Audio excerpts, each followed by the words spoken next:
So geomancy is a system of divination that's about 1,000 years old that is about making marks, marks in sand, marks on paper. And those marks are interpreted.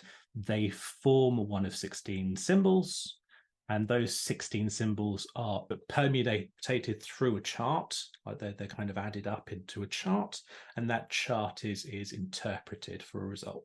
I've often been asked to try to explain geomancy in terms of other divination systems, and it's really tricky because there's not really much like it. I Ching was mentioned when we were kind of having a bit of a social chat. It's a little bit like that. There is similarities, but they are very different systems, as well as the different systems that have kind of stemmed out of geomancy, like African Skidady, Ifa, and the kind of the voodoo Ogon style divinations.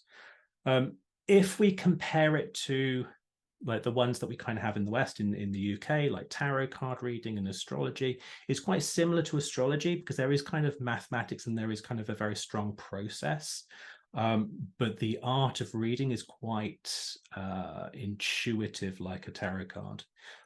But what geomancy does that those two don't is it gives a very straight to the matter kind of answer. Geomancy is for blunt people, where in tarot, if people read tarot, they ask kind of questions that isn't a yes no question, so that tarot kind of goes, oh well, if we said does Juliet love Romeo, he'll kind of go, well, she kind of does, but he could be a bit more like this, and have you thought about this, and this is what's going on for Juliet at the moment, and this is kind of what's going on behind the scenes.